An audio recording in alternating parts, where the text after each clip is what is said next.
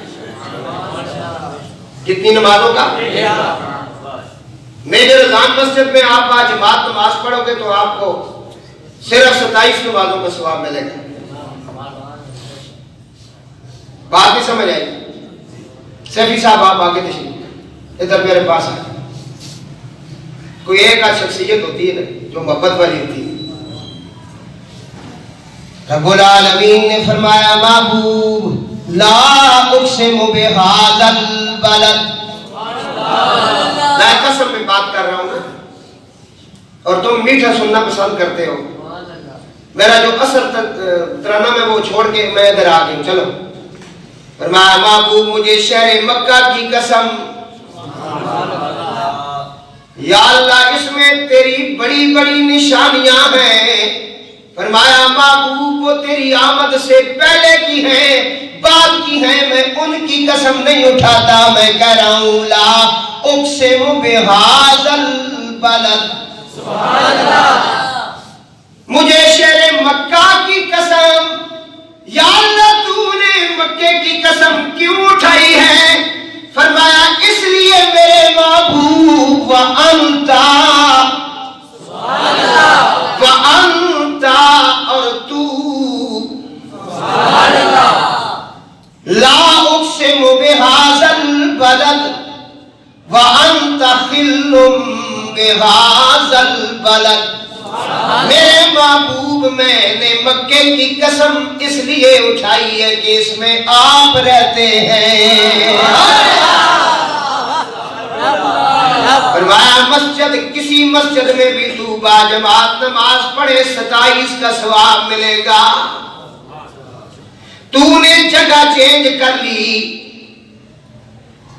پاکستان کے ایئرپورٹ سے تو سوار ہو گیا, جدے میں پہنچ گیا. جدے میں تو نے نماز پڑھی 27 کا ثواب ہے باجماعت.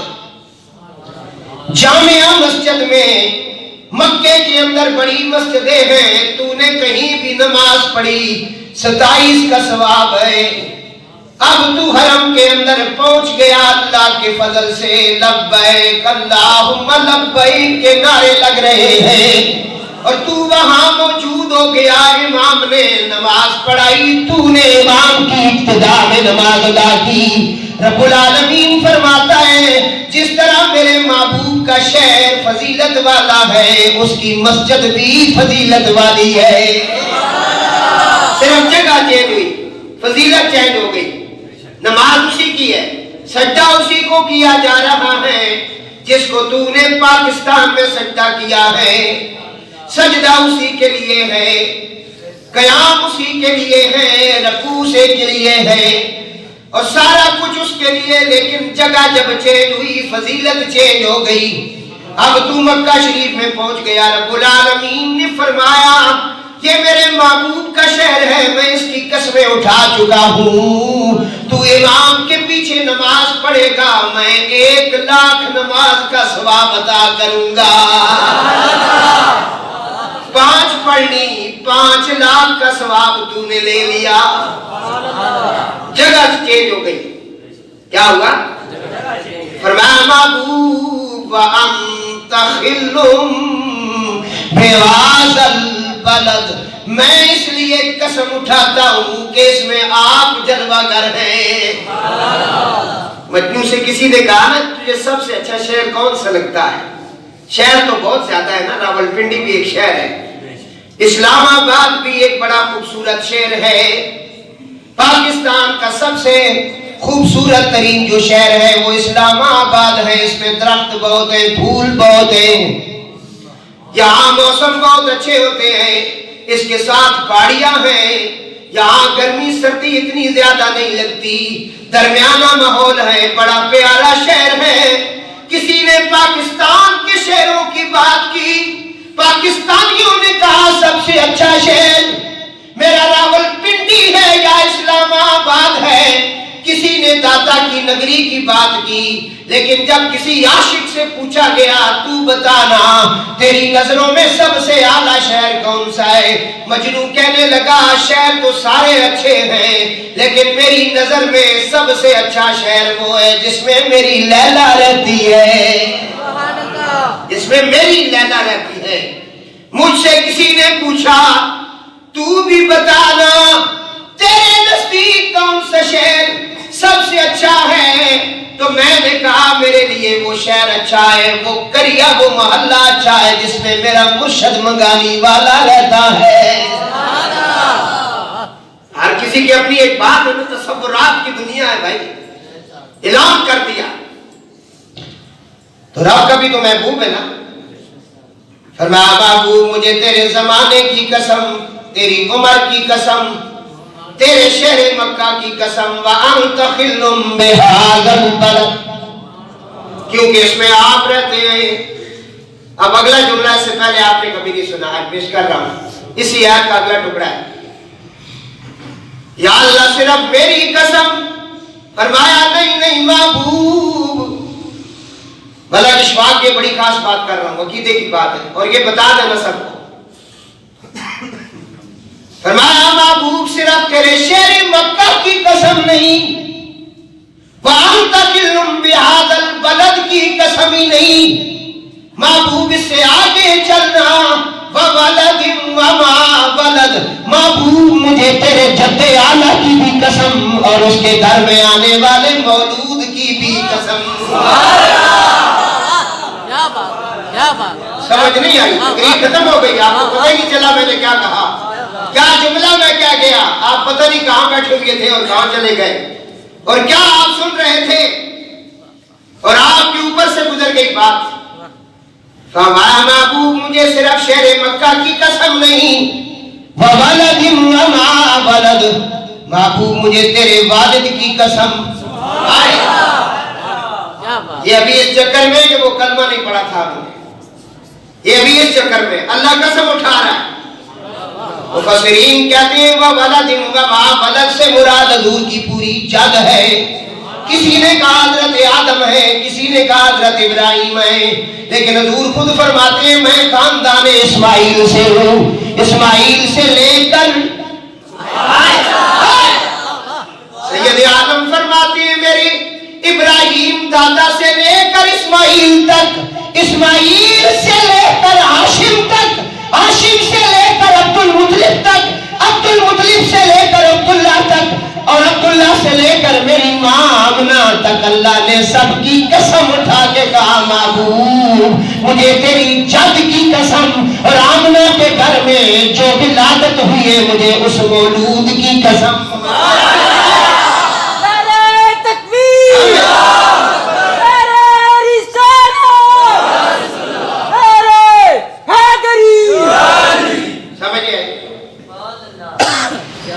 وَوَلَدٍ وَمَا وَلَدٍ، لیکن جب آپ حدیثیں پڑھیں گے یہاں ایک اور چیز بھی ایڈ کر دوں، میں بڑا حیران ہوں ان مولویوں سے اور خاص کر ان بریلویوں سے، یہ جب میلاد کا مہینہ آتا ہے تو ایک بڑی حدیث یہ سناتے ہیں ہر جگہ کہ جب حضور کی ولادت ہوئی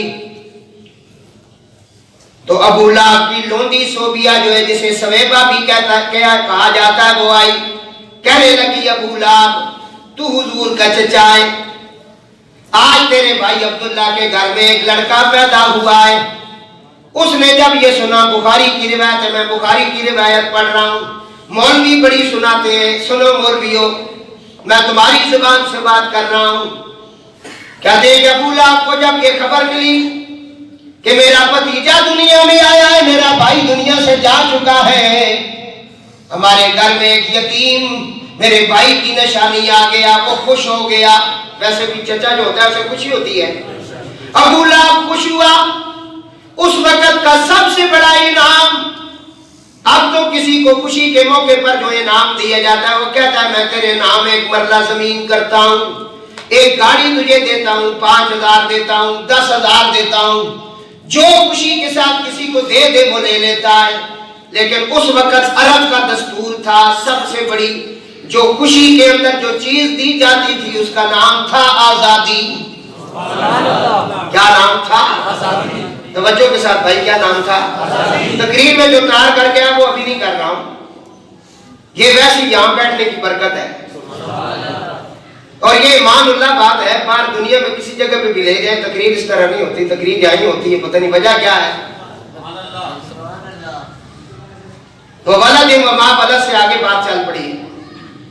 حضور کی قسم، حضور کے زمانے کی قسم، حضور کے شہر کی قسم. سن رہے ہو نا؟ یہ ساری قسمیں یاد رکھنا. کہا محبوب و ولد و ما ولد، تیری جد کی قسم اور اس گھر میں جو ولادت ہوئی اس مولود کی قسم. مولود حضور، ولادت حضور کی ہوئی ہے نا، قسم حضور کی اٹھائی جا رہی ہے. یہ کہتے ہیں تم عید میلاد کیوں مناتے ہو؟ بھائی قسم رب اٹھا رہا، عید میلاد بھی نہ منائے. تو بھی تو پیدا ہوا نا، کسی کو پتہ ہی نہیں چلا ہے جی. وَوَلَدٍ وَمَا وَلَدٍ. حضرت صوبیہ جب آئی کہنے لگے ابو لہب تجھے مبارک ہو، تیرا ایک یتیم بھتیجا جو تیرا بھائی عبداللہ فوت ہو گیا اس کے گھر میں آیا ہے. وہ بڑا خوش ہوا. اس نے خوشی کے اندر جو عمل کیا، خوشی کے اندر جو عمل کیا وہ کون سا ہے؟ اس نے اپنی شہادت کی انگلی کو اس طرح کیا. کہنے لگا صوبیہ جا اس خوشی کی خبر دینے پر میں تجھے آزاد کرتا ہوں. کیا کرتا ہوں؟ جا میں تجھے آزاد کرتا ہوں. کہتے ہیں غلام کو جب آزادی ملتی تھی اس کے لیے بہت بڑی خوشی کا دن ہوتا تھا. صوبیہ کو آزاد کر دیا گیا. اس کے بعد اللہ کے محبوب بڑے ہوتے چلے گئے، وقت گزرتا گیا. حضور نے 40 سال کی عمر میں نبوت کا اعلان کر دیا. انکار کرنے والوں کی صف میں ابو لہب کھڑا ہے. حضور کے اوپر اس نے پتھر پھینکے. اللہ فرماتا ہے تبت یدا ابی لہب وتب.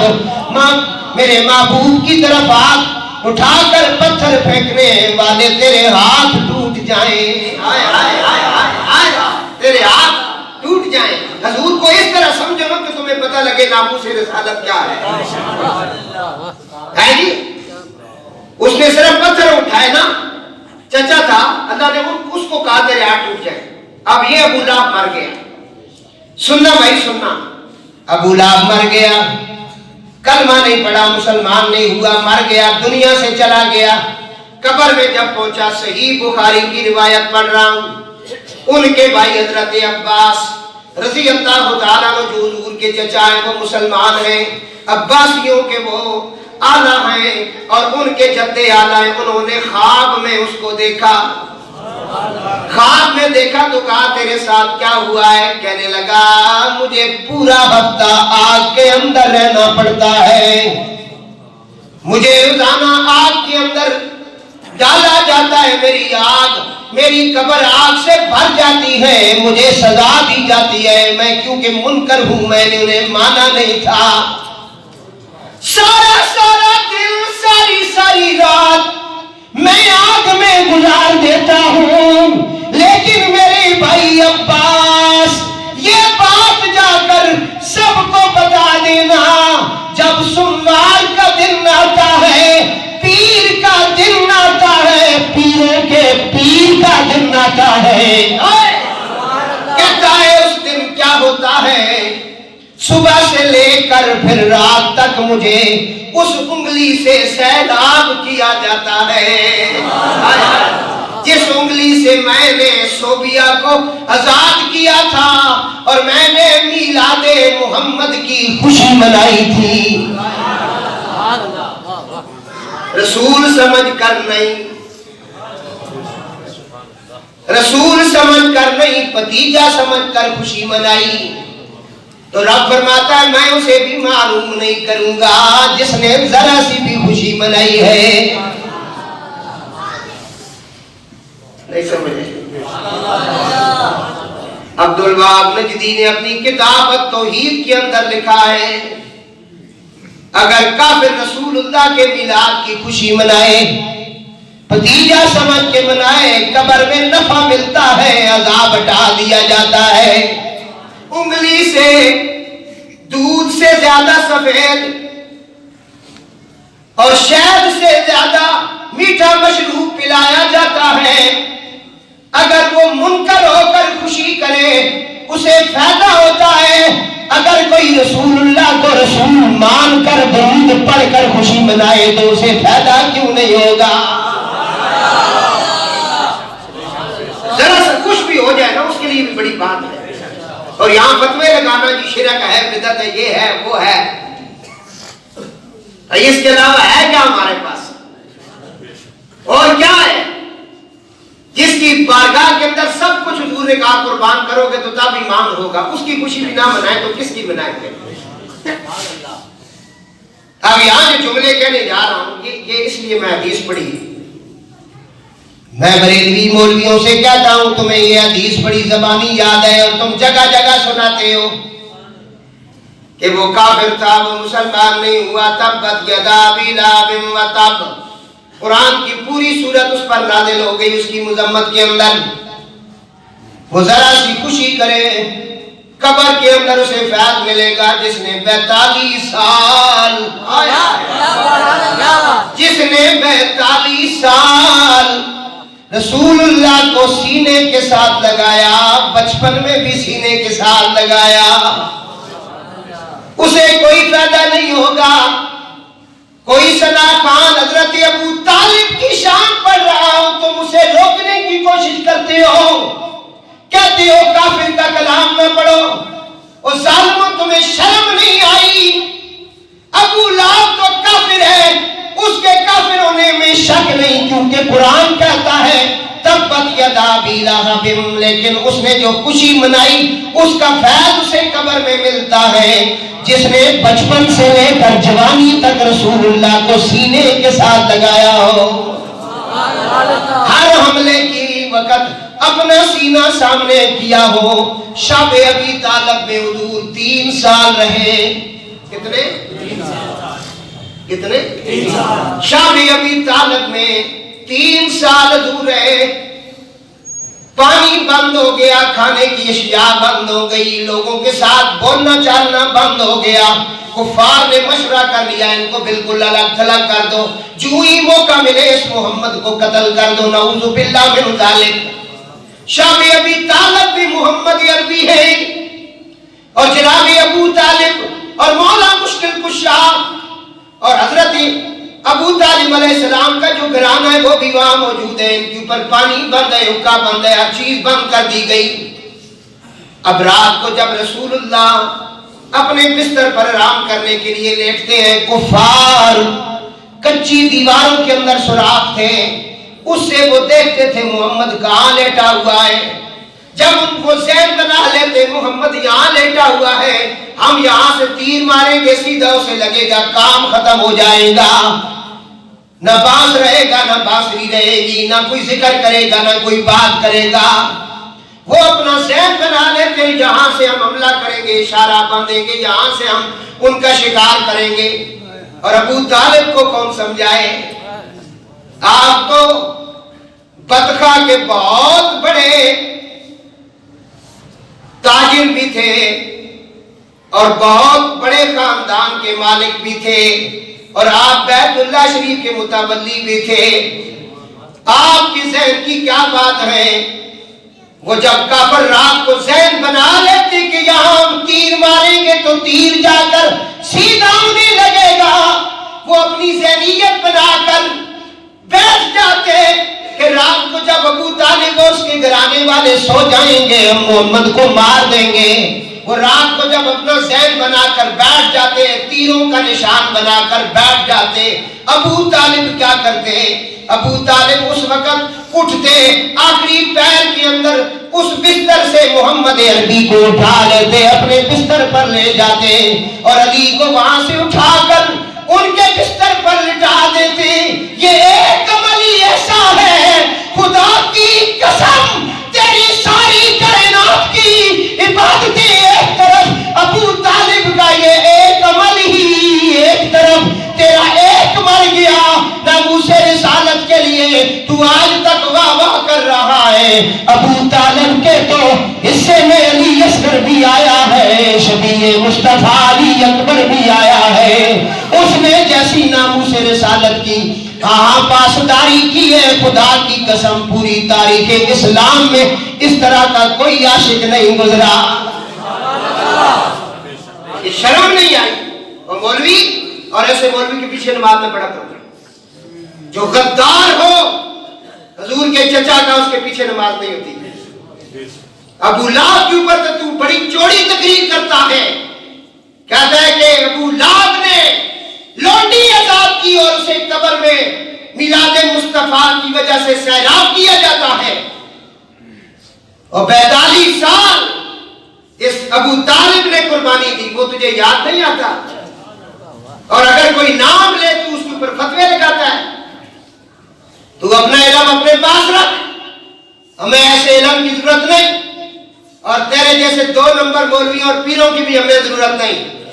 ہم صرف اس پیر کا اور اس علامے کا احترام کرتے ہیں جس کے سینے میں جناب ابو طالب کی جگہ ہے. شاہ نصیر نے کہا نا, آج کل ہمارا دل مہمان ابو طالب ہے. ہاں جی, میں آؤ آگے چلتا ہوں. ابو طالب بچے کو اٹھا کر علی کو لٹایا کہ رات کو تیر چلے تو علی پہ چلے, میرے محمد پہ نہ چلے. آئے کہتے ہیں کہ کلمہ زہری طور پہ نہیں پڑھا, اور کلمہ زہری طور پہ نہ پڑھنا بھی ضروری بھی نہیں تھا نا. کلمے کو چھپا کے دل میں پڑھنا بھی بڑا ضروری تھا, کیونکہ حفاظت مقصود تھی حضور کی. حضور کی حفاظت مقصود تھی. ان کی بیوی حضرت فاطمہ بنت اسد سلام اللہ علیہ جب وصال کیا, یہ آپ کو حدیث کبھی نظر نہیں آئی. حضور حضرت فاطمہ بنت اسد کی قبر میں جا کر لیٹ گئے. صحابہ کہتے ہیں اس سے پہلے یہ منظر ہم نے کبھی نہیں دیکھا تھا. قبریں تو بڑی بڑی کھودی گئی, لیکن ان کی قبر میں میرے اللہ کے رسول لیٹ گئے. کہا مولا یہ میری ماں فاطمہ کی قبر ہے. بولنا ان پر کشادہ کر دے اس قبر کو اپنے نبی کے وسیلے سے اور انبیاء کے وسیلے سے. یہ پوری دعا ہے. اس کے بعد اٹھے, پیر نکلے, فرمایا علی میرا یہ کرتا لے جاؤ, اماں کو کفن پہنانے کے بعد میرا کرتا پہنا دینا. شرم نہیں آئی؟ حضور جن کے لیے روئے, اماں اماں کرتے تھے, جنہوں نے پالا مصطفیٰ کو, ان کے بارے میں تو ایسے بکواس کرتا ہے. شرم نہیں آئی؟ کل پرسوں میں ایک ویڈیو دیکھ رہا تھا, سنا خان حضرت ابو طالب کا کلام پڑھ رہا تھا, پیچھے مولوی سے برداشت نہیں ہو سکا. وہ ویڈیو ہے ہمارے پاس. ہو یہ کیا کر دیا, بڑا چیخا چلایا. نعت خان نے جو جواب دیا, میں نے سلام پیش کیا اس کو نا لائیو کر کے. وہ کہتا ہے مولانا علم شلم میرے پاس نہیں ہے, تم علم شلم تیرے پاس بڑا ہے, کلام تو میں پورا پڑھوں گا, لیکن سن آگ جلاتے ہیں یا مبالغہ کرتے ہیں. چھوڑ, مناظرہ نہیں کرتے, مبالغہ کریں گے. تو منکر بن کے چھلانگ لگا, میں عاشق بن کے چھلانگ لگاؤں گا. دیکھتے ہیں ابو طالب کسے بچانے آتا ہے. جس نے حضور کی حفاظت کی ہے وہ غلاموں بھی نہیں کرے گا, اور اللہ نے ویسے ہی چن لیا اپنے رسول کے لیے. مشرک کا کھانا حرام ہے بھائی. مشرک کے گھر کا کھانا آپ نہیں کھا سکتے, وہ نجس ہے. اس کا کھانا بھی نجس ہے, وہ گندا ہے. 45 سال رسول اللہ ان کے گھر میں کھاتے رہے, اللہ کے رسول کھاتا رہا. نہیں سمجھ آئی؟ پھر نکاح بھی پڑھایا, خطبے بھی پڑھے, رشتہ بھی مانگا, ولیمہ بھی کیا, پہلی دعوت کا انتظام بھی کیا. یہ کربلا میں جو حسین گیا یہ ان کا پوتا ہے. نہیں سمجھ آئے؟ کامڑے میں. تو دوستو ابو طالب صحابی آیا, کہا یا رسول اللہ بارش نہیں ہوتی, دعا فرمائے. بارش نہیں ہو رہی ہے, دعا کریں. حضور نے دعا مانگی, بارش ہوگی. پورا ہفتہ گزر گیا. پھر وہ صحابی کھڑا ہوا, کہا یا رسول اللہ جمعے کا دن ہے, جگہ جگہ پانی کھڑا ہے, بارش بہت زیادہ ہے, کچے مکان ہیں, گر رہے ہیں, دعا کریں, رک جائے. حضور نے دعا مانگی اور ممبر سے اترتی ہوئی آپ نے فرمایا, آج اگر میرے چچا ابو طالب ہوتے نا تو میرا یہ معجزہ دیکھ کر ان کی آنکھیں ٹھنڈی ہو جاتی. پیغمبر ممبر پر جس کی آنکھوں کی ٹھنڈک کی بات کر رہا ہے, اس کی قبر میں تم گرمی کی بات کر رہے ہو. ابو لہب کا تو تمہیں خیال آ گیا ہے, ابو طالب تمہیں سمجھ نہیں آیا. پتہ نہیں کیا ویر ہے محمد و آل محمد سے، بالکل ایسے لوگوں کے پیچھے نماز نہ پڑھو، قریب بھی نہ جاؤ، خراب ہی کرنے والی بات ہے۔ تو میرے دوستو، موضوع میرا جو تھا حضور کے زمانے کی قسم، فرمایا والعصر، محبوب مجھے تیرے زمانے کی قسم، لعمرک، محبوب تیری زندگی کی قسم، پھر کہا محبوب لا اقسم بہذا البلد، مجھے شہر مکہ کی قسم، وانت حل بہذا البلد، اس لیے کہ اس میں آپ رہتے ہیں، آپ کی وجہ سے اس کی فضیلت زیادہ ہے۔ سعودی عرب کے اندر کسی مسجد میں بھی نماز پڑھیں گے 27 کا ثواب ملے گا با جماعت، لیکن حرم کی مسجد میں کوئی نمازی آ کے با جماعت نماز پڑھے 1 لاکھ کا ثواب عطا کروں گا، کہا صرف تیری وجہ سے محبوب، وانت حل بہذا البلد، کہا مولا صرف میرے شہر کی قسم اٹھائیے جہاں میں آیا ہوں، فرمایا نہیں، وولد وما ولد، محبوب تیری ساری جان کی قسم، جس کے گھر میں آیا اس والد کی قسم، اور اس گھر میں آنے والے مولود کی ولادت کی قسم، وولد وما ولد، محبوب تیری ولادت کی قسم، تیرے مولود ہونے کی قسم، تیری جد کی قسم، ابراہیم سے لے کے کما صلی تعالی ابراہیم وعلا مجھے پڑھو وعلا، پڑھنے رہ کرو درود، لوگاں پتہ لگے نہ ساڑھے رہ کرو، اسی صرف ایک حضور تے درود نہ پڑھ لے، اسی تے ابراہیم تو لے کے اسماعیل تک، اسماعیل تو لے کے ہاشم تک، ہاشم تو لے کے ابو طالب تک، ابو طالب تو عبد المطلب، عبد المطلب عبداللہ، حضور کے سارے خاندان پر پڑھتے ہیں۔ صلی تعالی ابراہیم وعلا، اور مزے نکال دے سا باقی درود کوئی بھی اتھنٹک نہیں ہے، صرف اتھنٹک درود ابراہیمی ہے، کیونکہ یہ حضور نے خود سکھایا ہے۔ درود وہ بھی سارے ٹھیک ہو پڑھنے چاہیے، لیکن اے وہ درود ہے جڑا حضور نے خود سکھایا۔ اے جڑا درود ہے نا، درود اکبری ہوتا ہے، درود لکھی ہوتا ہے، درود تاج ہوتا ہے، بہت سارے درود ہیں نا، یہ بعد میں اشاق نے لکھے ہیں، یہ صحابہ کے نہیں ہیں، یہ بعد میں لکھے گئے سارے درود۔ صحابہ نے کہا کہ ہم سلام پڑھتے ہیں، سلام کا جواب ملتا ہے، ہمیں درود کا بتائیں۔ حضور نے کہا درود اللہم صلی علی محمد وعلا کما صلی علی ابراہیم وعلا، یہ ہے درود، انک حمید مجید، یہ درود ہے جو نماز میں آپ پڑھتے ہیں۔ چار میں یہ درود پڑھنا تو درود علیہ نتے کوئی ایمان بھی رکھ، انہا ملا نے بہکاوے میں آئی، فرمایا محبوب مجھے تیرے شہر زمانے کی قسم، موضوع تھا والعصر، اور اس کے اندر بہت ساری قسمیں، شہر کی قسم آپ نے سن لی، فرمایا محبوب والضحیٰ واللیل اذا سجا، مجھے تیرے چہرے کی قسم، تیری زلفوں کی قسم۔ مفسرین نے بڑے ترجمے کیے، لیکن اس شاعر نے کہا کہ مراد حضور کا چہرہ ہی ہے۔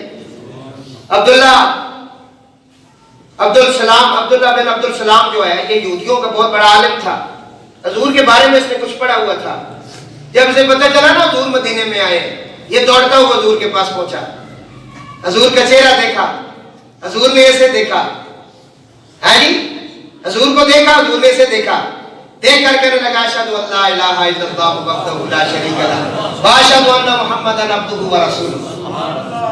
حضرت عمر نے کہا کہ تو نے دیکھتی کلمہ پڑھ لیا، نہ تو نے کوئی معجزہ طلب کیا، نہ کوئی چاند توڑنے والی بات کی، نہ کچھ بات کی، بس ادھر آیا اور دیکھا کلمہ پڑھا۔ اس نے کہا کہ یہ کسی جھوٹے کا چہرہ ہے ہی نہیں، اس چہرے کے بارے میں پڑھ چکا ہوں، محبوب تیرے چہرے اقدس کی قسم،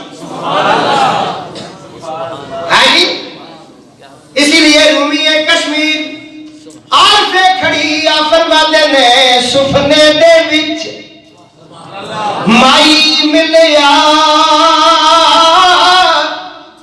تے میں گل وچ پا لیاں باواں ڈر دی ماری اکھ نہ کھولا کدھرے پھر بچھڑی نہ جاواں۔ بدخا تیرے چہرے کی قسم، واللیل تیری زلفوں کی قسم۔ موضوع بہت بڑا ہے۔ اس کے بعد کا محبوب یہ جو تجھے لاریب کتاب دی نا، اس سے پہلے 3 کتابیں آئی، صحیفے آئے، بہت ساری کتابیں آئی، لیکن جو تجھے دی ہے نا لا ریب کتاب، تو رب العالمین نے اس کی بھی قسم اٹھائی۔ رب العالمین نے فرمایا محبوب یہ جو لا ریب کتاب تجھے عطا کی ہے یاسین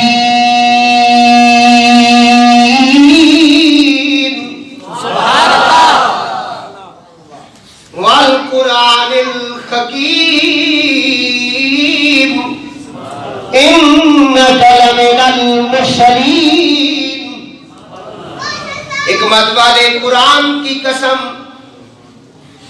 مفسرین کہتے ہیں حضور کا نام صفاتی ناموں میں ایک نام یاسین بھی ہے، صفاتی ناموں میں آقا کا نام ایک یاسین بھی ہے۔ اور امام جعفر صادق علیہ السلام فرماتے ہیں یاسین میرے نانا کا نام ہے، اور یہ ویسے حروف مقطعات ہیں، ان کا معنی اللہ اور اللہ کا رسول ہی جانتا ہے۔ اور ایک جگہ اللہ نے فرمایا محبوب سلام علی یاسین، سلام ہو یاسین پر اور آل یاسین پر۔ وہاں بھی مفسرین نے اور حضرت عبداللہ ابن عباس اور دیگر حضرات نے کہا کہ یاسین سے مراد ذاتی مصطفیٰ ہے، اور آل یاسین سے مراد کملی والے کے آل بیت ہے۔ رب العالمین نے فرمایا محبوب مجھے یاسین والقرآن الحکیم، اس قرآن کی قسم، حضور کے کلام کی بھی قسم اٹھائی گئی، زمانے کی بھی اٹھائی گئی۔ اور حضرت نقاش کہتے ہیں کسی نبی کی رسالت کے ساتھ اپنی کتاب میں قسم نہیں کھائی گئی مگر پیارے رسول علیہ السلام کی قسم اٹھائی گئی۔ حضور کے والد کی تو آپ سن چکے ہیں، ولد و ما ولد، یہ سن چکے ہیں۔ حضور کا جو دل تھا نا قلب، اب اس کی قسم قرآن اٹھاتا ہے۔ فرمایا محبوب والنجم اذا ہوا، سورہ نجم ہے، مفسرین کہتے ہیں اس کے بہت سارے معنی ہیں، لیکن امام جعفر بن محمد رحمۃ اللہ علیہ فرماتے ہیں کہ نجم سے مراد ذات مصطفیٰ ہے یا قلب مصطفیٰ ہے۔ اگر ذات مصطفیٰ مراد ہو تو معنی ہوگا اس چمکتے تارے محمد کی قسم جب آپ معراج سے اترے۔ اگر قلب مصطفیٰ کی قسم مراد دی جائے تو جب حضور رب کے سامنے گئے، رب حضور کے سامنے تھا، کہا میں نے اسے اپنی آنکھوں سے دیکھا اور بڑی اچھی صورت میں میں نے اسے دیکھا، تو اس وقت جو انوار الہیہ حضور کے دل میں اللہ کی طرف سے نازل کیے گئے، فرمایا اس دل کی قسم۔ تو پتہ چلا حضور کے زمانے کی قسم، حضور کے آنے کی قسم، حضور کے وقت کی قسم، اور فرمایا والعصر ان الانسان لفی خسر، محبوب مجھے وقت عصر کی قسم۔ ہمارے موضوع کا نام کیا تھا والعصر ان الانسان لفی خسر الا الذین آمنوا وعملوا الصالحات۔ وقت عصر کی قسم، انسان نقصان میں ہے۔ انسان جب قبر میں اسے رکھا جاتا ہے تو رات کا بھی کوئی پیر ہو، دن کا بھی ہو، جب بھی آپ کسی میت کو قبر میں رکھتے ہیں، حضور نے کہا اس کے سامنے جو وقت پیش کیا جاتا ہے وہ عصر کا ہوتا ہے۔ یہ بڑا نازک وقت ہے، اور قرآن نے کہا کہ تم اپنی درمیانی نماز کی حفاظت کرو، اور وہ درمیانی نماز عصر کی نماز ہے۔ سارا دن اگر کوئی مزدور کرتا رہے نا، وہ عصر کے وقت جلدی جلدی کام کرنے کی کوشش کرتا ہے کہ عصر کے وقت میں نے چھٹی کرنی ہے، کام ختم کرنا ہے۔ حضور نے کہا یہ عصر کا وقت، قبر میں میت کو عصر کا وقت دکھایا جاتا ہے۔ اگر میت نمازی ہو، فرشتے آ کر کے جب اسے جگاتے ہیں، یہ بڑی خاص بات آج سنا رہا ہوں، فرشتے اسے کہتے ہیں اٹھ یا ایتھا النفس المطمئنہ، اے نفس مطمئنہ اٹھ، سلام ہو تیرے اوپر۔ وہ اٹھ کر آنکھیں ملتا ہوا جس طرح کوئی نیند سے اٹھتا ہے تو نماز کی تیاری شروع کرتا ہے، کیونکہ اسے عادت پڑی ہوتی ہے۔ کہتے ہیں کہ تم میرے ساتھ بات بات میں کرنا، عصر کا وقت بڑا کم ہوتا ہے تاکہ میں جلدی جلدی نماز پڑھ لوں۔ فرشتے کہتے ہیں اے مومن، یہ وقت عصر تجھے دکھایا جا رہا ہے، آج نمازیں نہیں ہیں۔ تو اس وقت رب العالمین کی قدرت بولتی ہے، کہتی ہے فرشتوں اس سے کیا سوال کرو گے، یہ تو یہاں بھی اثر کی اور نماز کی بات کر رہا ہے۔ اس واسطے میرے ویروں، میرے بھراؤ، نماز کسی حالت اتنی چھوڑنی، وعدہ کرو پرسو تسی پڑھو، تواڈے گھراں وچ رونقاں آ جان، تساں دے چہرے تے رونق آ جان، نمازی پڑھو یار، چھوڑ دو بہو ہنسی مذاق ہو گئی، کھیل کود ہو گیا، کھانا پینا ہو گیا، بڑیاں ساریاں گلاں ہو گیا، نمازی بن جاؤ گے، یہ سارے بھرا نمازی بن جاؤ گے۔ اے بچے جڑے جوان بیٹھے 13 سال نہ 10 سال نہ بچہ ہو 7 سال نہ نماز نہ کو 10 سال نہ مارو تے 12 تے 13 سال تے بالغ ہو جاندا، نماز معافی تھوڑا جا صحیح حضور نے غلام بنا فرمایا، وہ کہنا کہ تساں بڑے لوگ کے سوال جواب کر رہے ہو، ٹائم نمازن ہوئی گیا تے کٹ ٹائم ہے، میں نے نماز پڑھ دوں، پھر اللہ تعالیٰ کہنا فرشتوں چھوڑو کے سوال کرنے ہو، اس نے تو خیالات کی ہون بھی نماز ہے، سوال کریے گا نہ۔ فرمایا کہ وہاں جو ہے نا آپ کو عصر کا وقت دکھایا جاتا ہے، پھر فرشتوں کی جو ڈیوٹی ہوتی ہے دن رات، ان کی جو ڈیوٹیاں چینج ہوتی ہیں نا وہ عصر کے وقت ہوتی ہیں۔ اصل اپنی بڑھیاں جڑیاں ماواں سن نا، میری دادی بھی جڑے سن، اللہ جان اچھا فرمائے، اے پرانے لوگ جڑے انہاں دی گل سنانا، یہ جمعرات اور تڑے کار درود دیوانے ہونے ہیں، ہن تے ماڈرن دوڑ لا کے میں نام لیا تے فلان لیا، ہاتھ ہی نہیں لانیاں، ٹوٹیاں رہنیاں لا رہے، وہ پکانیاں نا اپنے ہتھاں نال، تے اصل نے ٹائم مغرب تو پہلے دعا کرنی ہے۔ ایک گل اج میں پڑھنے یاد آئی، میں کہا میں اپنی دادی صاحبہ ایک تو دیکھا کہ انہاں میری کسی نے آنکھ کھلی، ساری زندگی میری دادی جان جڑے سن اللہ نے ولیہ سن، وہ ڈاکٹر کو نہیں گئی دوائی لین سے، ساری زندگی انہوں دوائی نہیں لئی، 100 سال نے قریب عمر پائی ہے،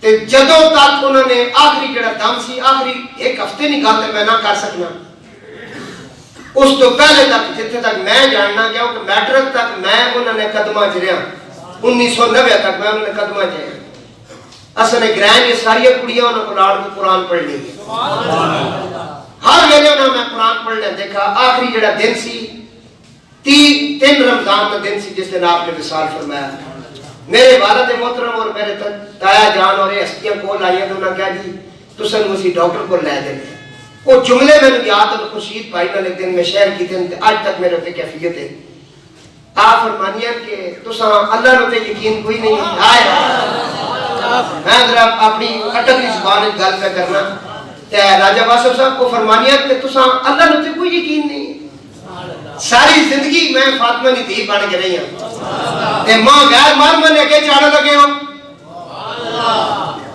میں نہیں ہے کسی غیر مار کے سامنے، تے رام تو تھے بہ جو لوگ کلمہ پڑھو، اے دیر سی 3 رمضان نہ دن سی، سوموار نہ دن ہے آپ نے وصال فرمایا، ریکارڈ چاہ گئی، سمجھے؟ اثر کا ٹائم دکھایا جائے گا قبر میں، اثر کا ٹائم، نمازی کی جسے عادت پڑی ہوئی ہے وہ کہے گا اثر کا وقت ہے، اور جو بات کرنے لگا تھا کہ وہ کہتی تھی دعا جلدی جلدی کری گنو، کیا ہو کہ سورج غروب ہونے لگا، یہ بات آج سمجھ آئی ہے، کیوں؟ وہ کہتی تھے 2 فرشتوں کی ڈیوٹیاں چینج ہو رہی ہیں، جو دن والا رجسٹر ہے اس میں بھی حاضری لگ جائے، جو رات والا رجسٹر ہے اس میں بھی حاضری لگ جائے،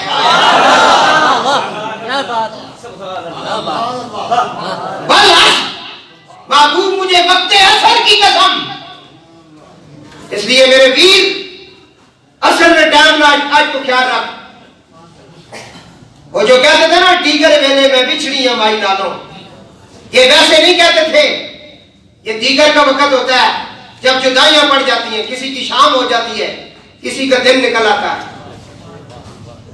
وقت اثر کی قسم۔ بعض مفسرین نے اس کا بڑا ترجمہ کیا،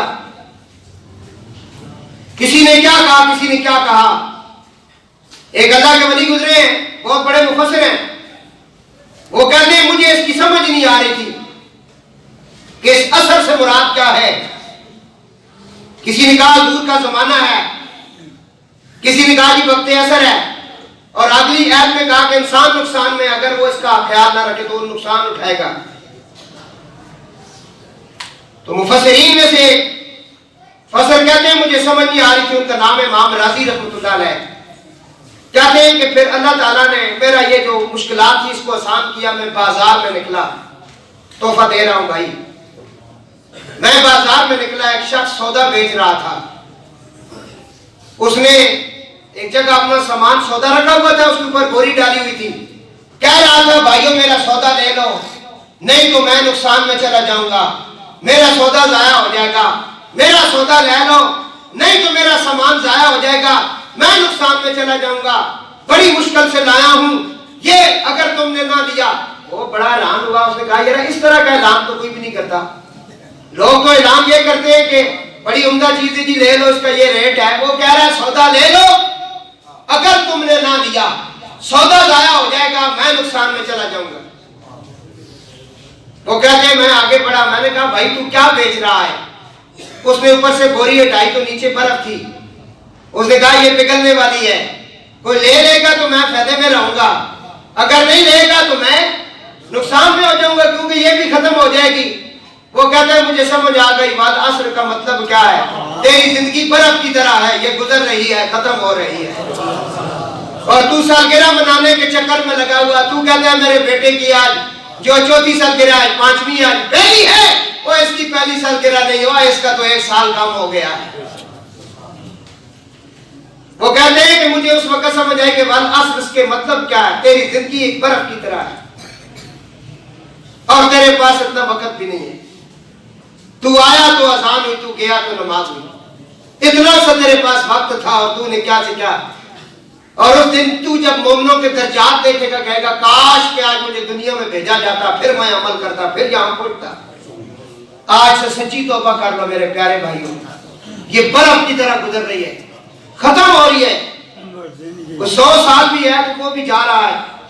میرے سائیں حضور قطب الاقطاب کی ایک وصیت، آخری بات، بس ختم. حضرت پیر محمد قطب الاقطاب پیر مولوی بخاری رحمت اللہ تعالی علیہ، آپ کی کتاب میں آپ نے ایک حکایت لکھی کہ ایک شخص ان کے پاس آیا. اس نے کہا رات کو میں نے خواب دیکھا ہے، جنگل میں ایک شیر میرے پیچھے بھاگ رہا ہے. غور کے ساتھ سننا، میں نے خواب دیکھا ہے جنگل کا ایک شیر میرے پیچھے بھاگ رہا ہے، میں اس سے جان بچاتے ہوئے آگے کے بھاگ رہا ہوں. شیر مجھے چھوڑتا نہیں. ایک کنواں نظر آیا، میں نے اس میں چھلانگ لگانا چاہی تو کنویں کے اندر میں نے دیکھا اندر پہلے وہاں بھی موذی جانور سانپ موجود ہے. میں کنویں کے اندر بھی چھلانگ نہیں لگا سکا. تو قریب ہی ایک درخت تھا، میں اس کے اوپر چڑھ گیا. شیر نیچے کھڑا ہو گیا کہ یہ اوپر سے نیچے اترے میں اسے کھاؤں گا. اور میں نے دیکھا کہ 2 چوہے بہت تیزی کے ساتھ اس درخت کی جڑیں کاٹ رہے. میں ڈر گیا اور میری آنکھ کھل گئی. جنگل، شیر، درخت، چوہے، یہ میں نے دیکھے. آپ بتائیں اس خواب کی تعبیر کیا ہے؟ سائیں قطب الاقطاب اب تعبیر بتا رہے ہیں بھائی. آپ فرماتے ہیں تیری خواب کی تعبیر یہ ہے کہ تو نے جو جنگل دیکھا ہے وہ دنیا ہے. یہ دنیا ہے، اس جنگل سے مراد دنیا ہے. اور شیر جو تو نے دیکھا ہے تیرے پیچھے بھاگ رہا ہے، ہمہ وقت وہ تیرے پیچھے ہے. تو درخت پہ چڑھا پھر بھی نیچے تیرے پیچھے کھڑا ہے. فرمایا اس شیر سے مراد ملک الموت ہے جس نے تجھے پنجہ ڈالنا ہے. ایک دن تجھ سے پہلے تیرے جوان بھائیوں کو اس نے ڈالا، تیری ماں کو لے گیا، تیرے باپ کو لے گیا، تیرے دل کے ٹکڑوں کو لے گیا، تیرے پسندیدہ عالم غلام سید یاسین شاہ صاحب کو لے گیا، وہ تیرے پیاروں کو لے گیا. اس نے پنجہ ڈالنا ہے، نہیں چھوڑنا اس نے. یہ شیر سے مراد ملک الموت ہے. اس نے کہا ٹھیک حضور. آپ نے فرمایا وہ قبر کے اندر جو تو نے سانپ دیکھے نا، وہ جو کنویں کے اندر، وہ تیری قبر کا عذاب ہے. اور جو درخت تو نے دیکھا ہے جس پر تو سوار ہے وہ تیری زندگی ہے. اور نیچے سے جو چوہے کاٹ رہے وہ تیری زندگی کے دن کم ہو رہے. یہ وصیت تھی میرے دادا مرشد پاک کی، سب سے پہلے میرے لیے، بعد میں آپ کے لیے۔ اگر اس خواب کو آج ہم سمجھ جائیں تو مسجدوں کی رونق دوبالا ہو جائے گی، اور آپ یہ نوجوان جو ہے نا، آج سے پکا تیار کر لو، ہم نماز بھی چھوڑیں گے، ذکر فکر نہیں چھوڑیں گے، حضور پاک صلی اللہ علیہ وسلم پر ایک روٹین بنا لیں درود پڑھنے کی، انشاءاللہ پھر دیکھو اس گرانے کا کرم آپ پہ کتنا ہو جائے گا۔ اللہ تعالیٰ سب بھائیوں کی حاضری قبول فرمائے، صف سیدھی فرما لیں، سنتیں ادا فرمائے۔